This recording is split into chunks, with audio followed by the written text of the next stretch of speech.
Hi everybody, John here with the Pulsing Cinema, and today I have to tell you about a really incredible film. And I'm a little bit grizzled here, so I think it's appropriate that I do a review of the grizzled Brian Wilson, his biopic movie Love and Mercy, which I was able to see here recently in Austin. Love and Mercy, it has a little tiny theatrical release. It's winding its way throughout the United States and throughout the world, and I think it's gonna keep pushing here, and it probably will get a larger re-release at Oscar time, because there are some really Oscar-worthy performances in this film. It really is an incredible film. You know, I've been a Beach Boys fan for many years, and I know a lot about the life story of Brian Wilson and the Beach Boys and all of that stuff. And this movie is really a movie made for the fans. You know, there's a lot of hype, behind, and there's a lot of really, really, really good reviews. I think anybody who has any kind of knowledge of music and the Beach Boys has given the film a really good review. And so I was a little bit skeptical walking into the movie. I'm like, is this movie really going to be as good as they say it is? It's as good as they say it is. Believe the hype. This is probably one of the best films I've ever seen about a musician. One of the best films I've ever seen about the creative process that a musician goes through. One of the best biographical films I've seen in recent years. It's of a caliber on a level all by itself. It really is a great film. So obviously the film is the story of Brian Wilson, the lead creative force behind the Beach Boys, and it really tracks the rise and fall of the Beach Boys and Brian Wilson, from the little group in Hawthorne, California, the brothers and a cousin managed by their father, who went out and did this surf music, and then the breakdown. Brian Wilson has a breakdown and stops performing live with them, but he becomes a studio rat. He goes into the studio and composes this incredibly innovative, artistic, just beautiful music, pet sounds. A creative success, but a kind of not necessarily a financial success. Then on to the creative and financial success of Good Vibrations, and then on to the eventual emotional, mental collapse that occurred during the time of the making of Smile, which was the album behind, it was going to be after Good Vibrations. And then in the 80s, as he's come under the influence of this kind of Svengali doctor, the Eugene Landy, where he by chance meets his wife while he's buying a car, Melinda Ledbetter, played by Elizabeth Banks in this film, and begins to kind of come to terms with himself, his past, his future, and eventually get the courage to break free from this Eugene Landy. So the film is, again, it's told in this kind of non-linear fashion, where we're flashing forward and backwards between the 60s, between the present day late 80s, mid 80s, late 80s, and it works. It works. John Cusak as the older Brian Wilson. It's some of the best stuff I've seen John Cusak do in years.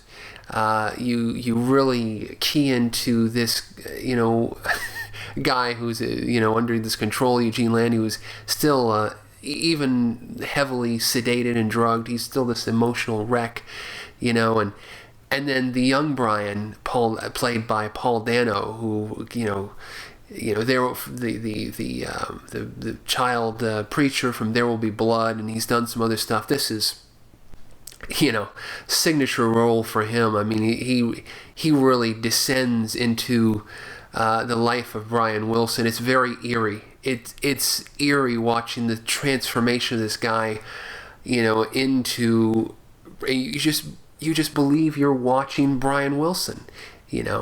It's there are many things that make this film really great. As I said, the performances, and even Elizabeth Banks as the where there's this love story that develops between old Brian and Melinda.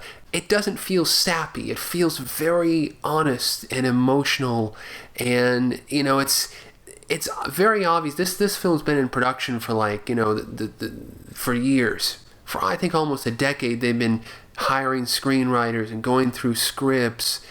And this idea of two actors, I mean, when I walked into it, I mean, the only other film I've seen which had multiple actors playing the same character in the same film. I mean, other than films where you had a very young version of the person, of course, Ray, and there have been a lot of biographical films that do that, but this is more of like two separate people playing separate, playing the same character in different times in their life. There was that Bob Dylan biographical film, I'm Not There, which had men, women, young kids, everybody playing Bob Dylan. And in fact, the screenwriter for I'm Not There worked on Love and Mercy.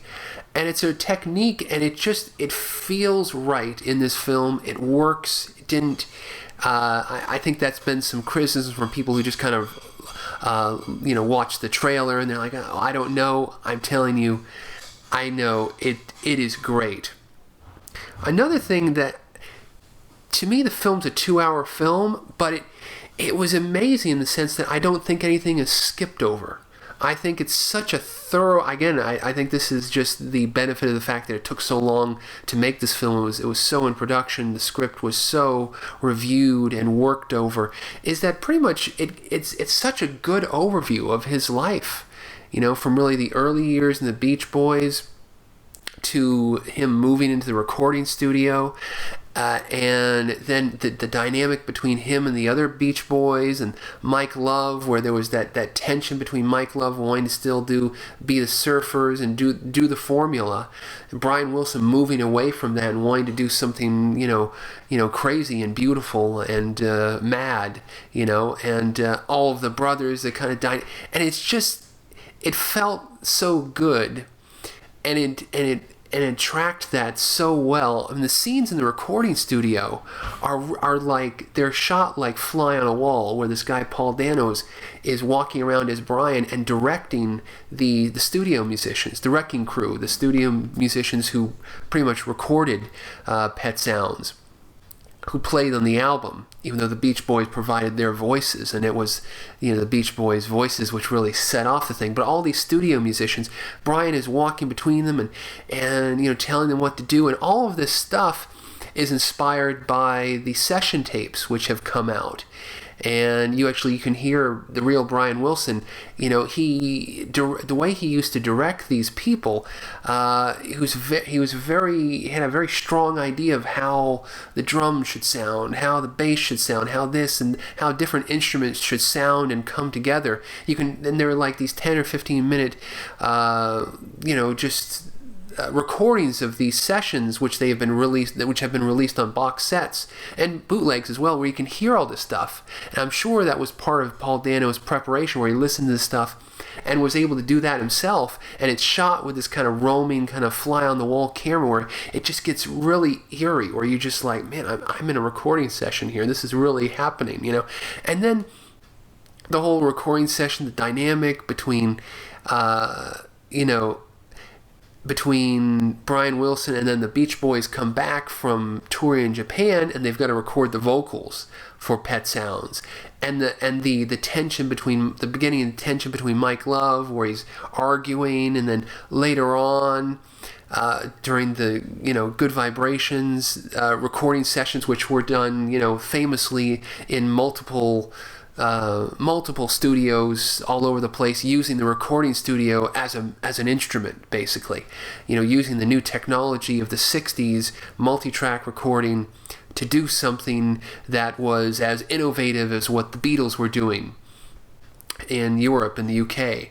And you hear that there's some moments where he talks about the rivalry of the Beatles and Rubber and how Rubber Soul is an album with no bad tracks and stuff. But the thing is, what makes, I think, this film unique is you'll see like these biographical films, and even the good ones, the good theatrical ones, where they'll just they'll generate these scenes in order to dramatize a point, where you'll have these characters will just out of nowhere start talking about, well, why don't we do this album, and now let's do this, and I don't like you, and it just seems, and it's obvious there's a lot of exposition just to get to a specific point in this biographical character's life. And you don't really see that in Love and Mercy. In Love and Mercy, it's just laid out so organically. The dynamics between Brian Wilson and the rest of the Beach Boys and Mike Love, and then that evolution, and then the decline of that as Brian Wilson just falls apart in his paranoia and his drug use.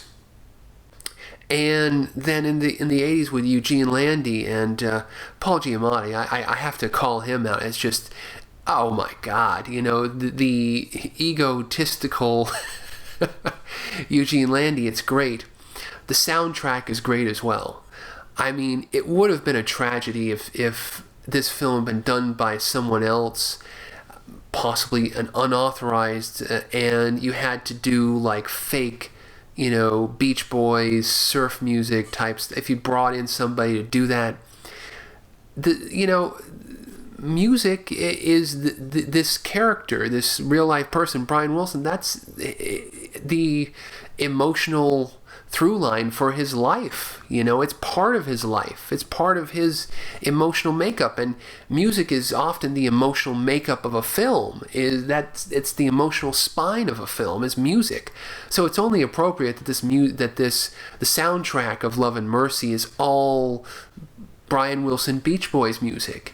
A lot of the times in the studio you'll hear the backing tracks or something, which I've always felt that Brian Wilson's music, especially the backing tracks, when you listen to them, they're very cinematic.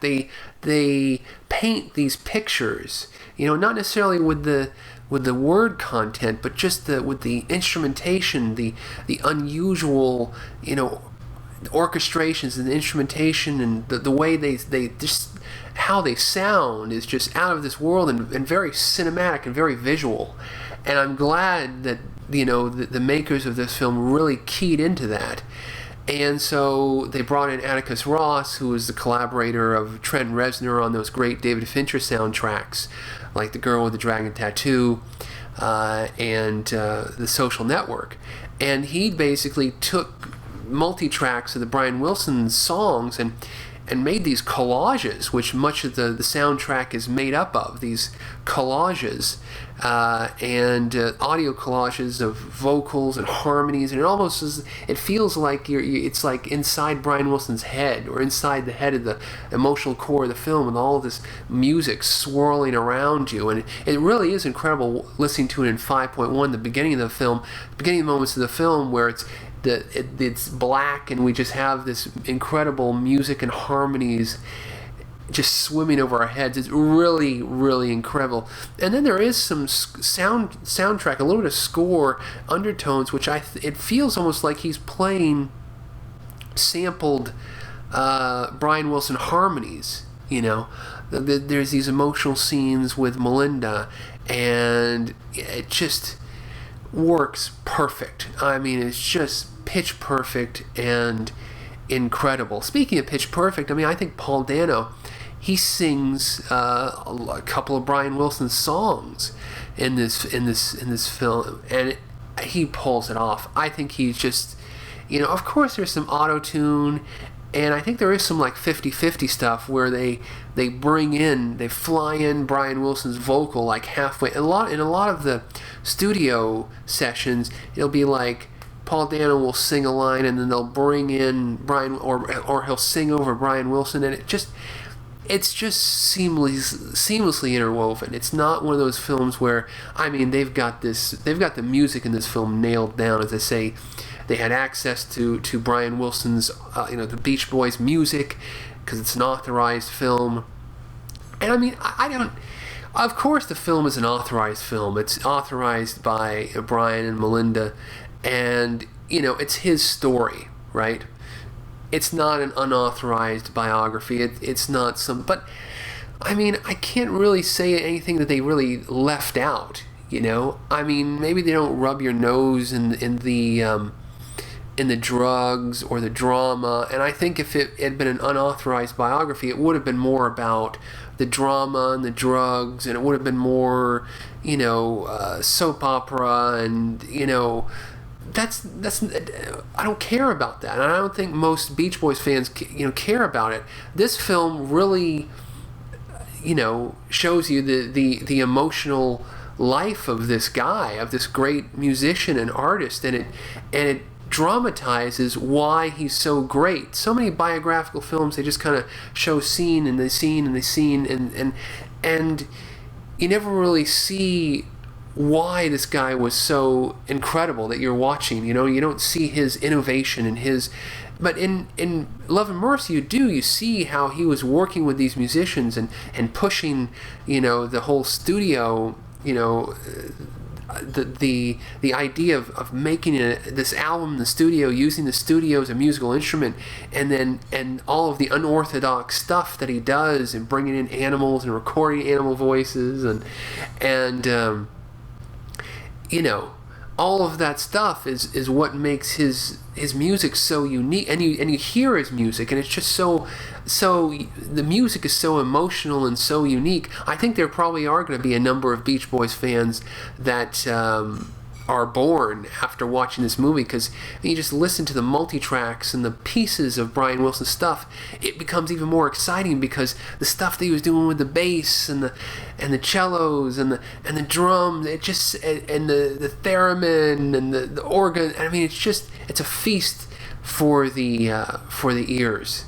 And so I think this film is a great tribute to Brian Wilson and his work. And really incredible film that if you're a fan of music in general, I think it's an important film to watch. One of the best.